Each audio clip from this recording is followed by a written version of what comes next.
Hello and welcome to Movies with My Dad, the podcast where I, film critic Tina Cacadellas, take my dad Stratis to the movies. This week we saw Alien, directed by Ridley Scott, starring Harry Dean Stanton, Veronica Cartwright, and Sigourney Weaver. Join us for the walk around the block.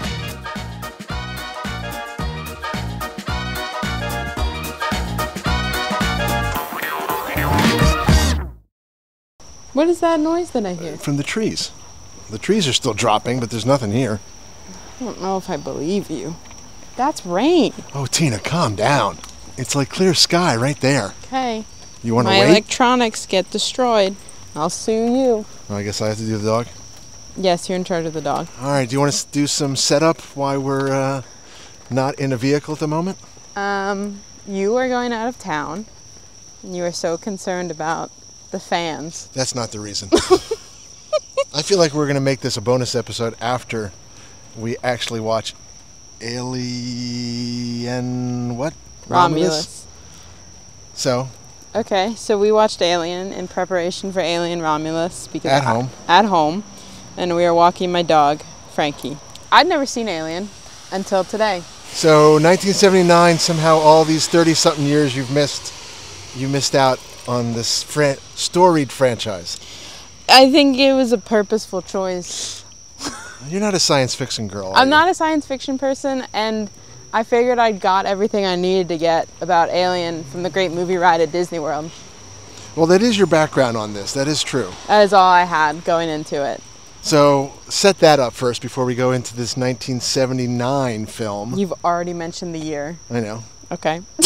There for 4 years, and I loved the great movie ride, and I think it's a shame that they got rid of it. And my favorite part, always used to be Sigourney Weaver's terrible animatronic and her shaky head. So it was basically Hall of the Presidents just with movies. Yeah, so I loved it. If you haven't ridden that ride. I love slow moving. They went through all the classics. It was great.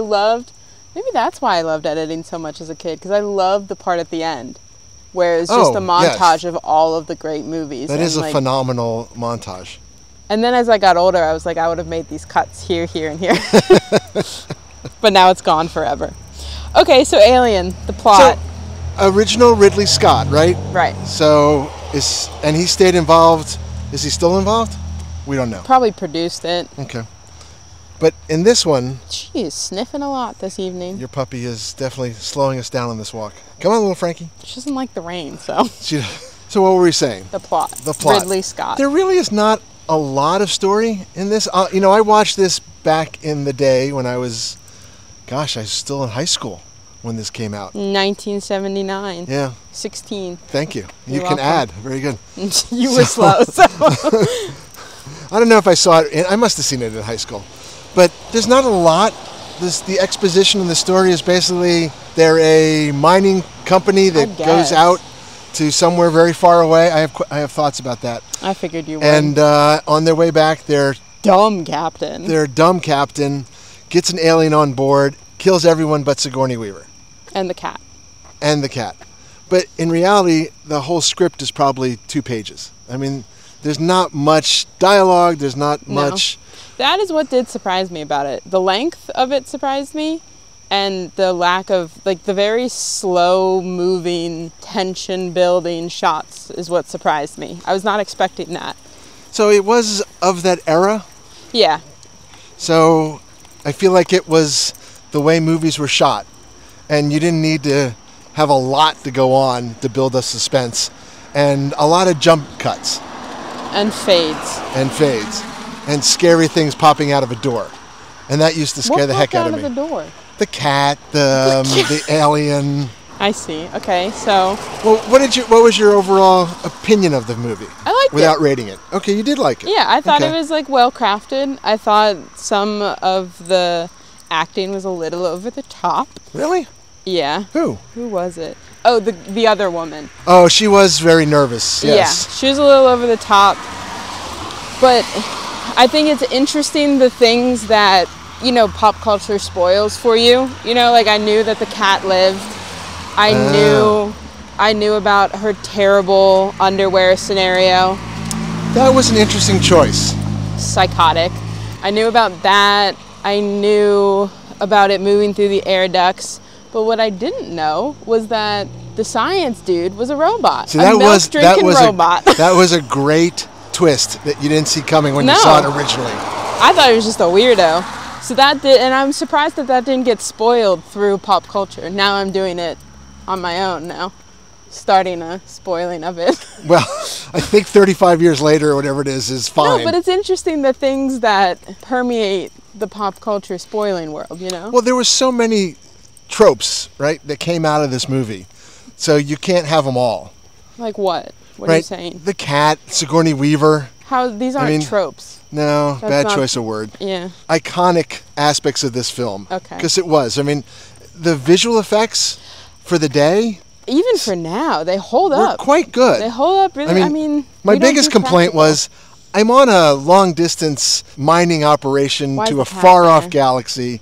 Huh? Why's the cat? The cat's okay. That you're fine with? I'm fine with the cat. I don't like the fact there are no lights on the place.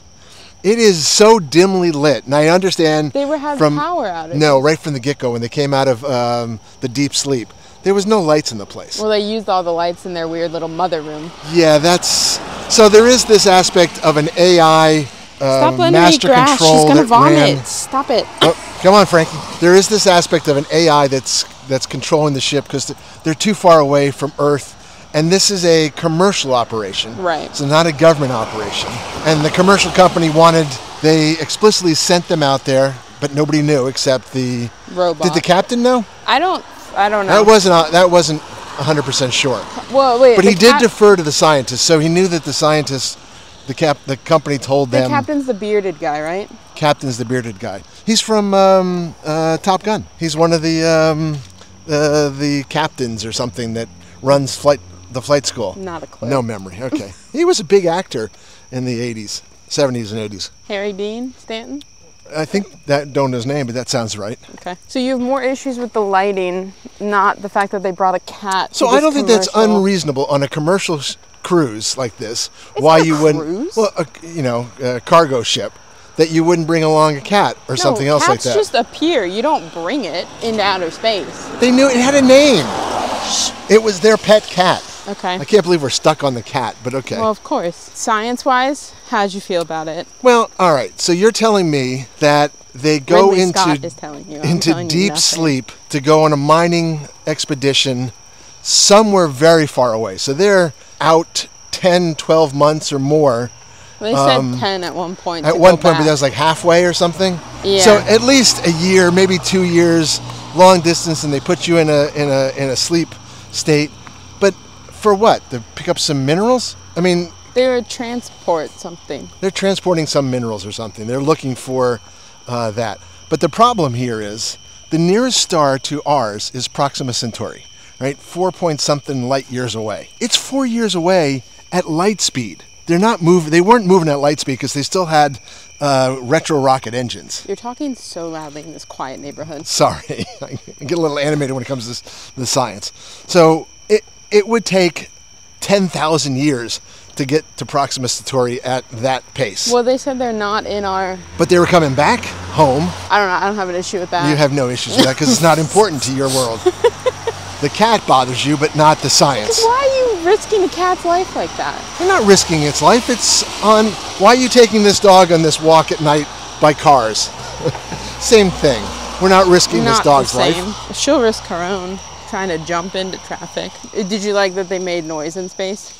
No, I did not. There's a lot of noise out in the vacuum of space. What about that explosion in the vacuum of space? What the heck was it? So they blow up the ship, and it goes off like a... try to stop blowing up the ship? Huh? Why did she try to stop? I was going to ask you that question, too. So the only reason I thought she started a self-destruct sequence on the ship, which I'm going to get to in a minute, but she starts the destruct sequence, goes to get to the shuttle, the escape shuttle, and I think the reason she turned around, she abandoned the cat with the alien there, right? Right. And I think the only reason she turned around is because she couldn't get past the alien to get into the shuttle. Oh. That's my only guess. of why she did it. Okay. All right, so now I'm going to go to the concept of she started a self-destruct sequence on a commercial freighter. You don't think that exists? So you think like on an oil tanker that's out in the Atlantic Ocean, they have the ability to blow it up? I think if you do one thing wrong on an oil tanker, it's gonna blow up. Well, it actually won't. But why do you need a self-destruct sequence system on a commercial vehicle? That didn't bother me either. Again, you don't have a problem with all these details. You're stuck on this acting stuff. I can't. It's crazy. Well, because it like made enough sense within the world. Like it didn't feel like it was coming out of left field. Like a self-destruct thing I've seen in like military ships, maybe, to keep it from falling into the enemy's hands. Yeah, but why do you care if your rocks and your minerals fall into somebody else's hand? Because what if you have unobtainium? But you're going to kill your crew to do it? They were going to kill their crew for the alien. Well, the company was. Right. Okay. So at one point, you chuckled. Actually, you guffawed loudly. Right. Do you want to say why? I did it twice. You did it twice. Once when they shot the dead body out because that was just disrespectful. The poor guy that had the alien come through his chest. The face hugger, and then what do they call it? Chest burster? I don't know. It has names? It has names. Yeah, and then when the thing bursts through the chest, because it's got the same messed up teeth as my dog. So you thought it was cute when it came out of the guy's chest? Yeah. I mean, it did have a certain look. If you shaved Frankie right now, you took off her ears, and she put her little messed up teeth out there with her underbite, that's what that looked like. Okay, don't listen, Frankie. She could have been a star. I feel like we have your Halloween costume all figured out now. Little Frank. You could wear a dog harness, put her on you, and have her sticking out like Alien. Is this... Okay, so where does the Predator come in? I think that's a totally different franchise. But they cross. And eventually they cross somewhere, but I lost interest after the second one, because I think that's the other one that Sigourney's in. Aliens. Yes. Just like Twisters. And then I don't think I watched any more of them. Well, now the question is, do we need to watch more of them to go watch the No, I already new one? Googled it. What? I already Googled it. No. You already Googled all the other... No, I already Googled if you had to watch more. Oh. Well, you don't have to, but do you want to? No. Don't you want to see where Sigourney Weaver gets I heard the back second one's into like the about alien? her kid. Don't say anything, because I might watch it. When? Okay, whatever. Alien Cubed is David Fincher, who did Seven and Zodiac. Sorry. Okay, well, never mind then. Isn't this, though, that ride at Disney World that they got rid of because it was so scary? Oh, the one that turned into Stitch. Yeah. I thought Stitch was scary. Stitch was dumb. It was dumb. Yeah. You were the only one that rode it. Yeah, it might have been. That was a long, long time ago. Oh my gosh. I would have bet money that shot from the new trailer, where it's the young girl and the aliens like breathing in her face. Oh, that same actress? What? You're talking about... The new alien. Yeah. There's that shot of the alien breathing down her neck, and she's like turned to the side. It's like a side profile. You know what I'm talking about? No. Okay. Well, I thought that was an homage to this. Oh. And then it never happened. So maybe it's Aliens 2. Aliens. Okay. I thought making Sigourney strip down to her underwear was stupid. So has she, I assume at some point she must have discussed that in an interview or something. I don't know. Be interesting to see what her take was and why she and Ridley thought it was reasonable. I mean, they started the movie with the men down to almost nothing in their sleep They were in pods. huge diapers. They were in diapers, which is interesting. Why were they in diapers? And she doesn't have to be in a diaper. They couldn't even buy her underwear that fit. Yeah. It just reminded me of Carrie Fisher. In one of her books, she was talking about how George Lucas was like, well, you can't possibly wear underwear in this movie, because if you wear underwear in space, you'll get strangled and die. That was an actual statement? Yes, and I think George Lucas, and then I think she made some joke like, I think I want that to be my gravestone, strangled by her underwear in space or something. Here lies Carrie Fisher. I miss Carrie Fisher. Yeah. Okay, any final parting thoughts from you? Well, I feel like we haven't covered much of this. Well, here's a question for you. From a film critic, film historian perspective, why is this movie so well known and so important in the genre of science fiction? Because it's good. Well, that's it. I mean, The practical effects are really good. They've withstood the test of time in, 35 years. The tension, they do a good job of building the tension throughout. You have interesting side characters. You have a genuinely creepy alien. It's paced pretty well. I thought you said you didn't like the pacing. A really slow start. I like that, though. Okay, so you just were commenting on it, not saying it was a bad thing. No. And it had a lot of these like really nice lingering shots and the setting up the way that everything looked so that you could get a gist of the Nostramus or whatever. Oh, of the ship. Yeah. Yes. Yeah. Okay. Genuinely creepy. Huge amount of fog. A huge amount of fog, What more do you need? Oh, don't forget the strobes. Oh, yeah. Fogs and strobes. Those were annoying. Well, that's how it brought up even more tension. I didn't need all of that. Okay. But the fog I liked. Oh, she's running after a bunny. All right. Frankie, don't get the bunny. Okay.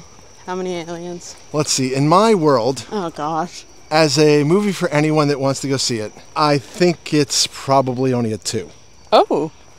If you are science interested, science fiction interested, horror genre interested, you're easily at a 3.5. Probably even a 4.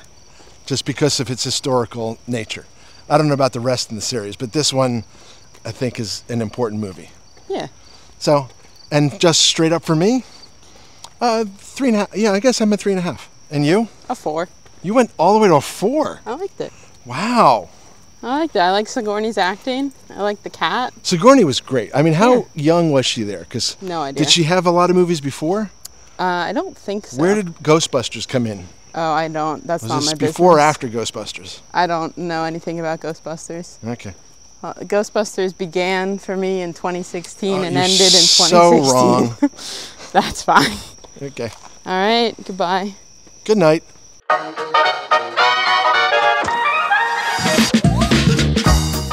That's it for this week's episode of Movies with My Dad. You can find all of our episodes online at movieswithmydad.com.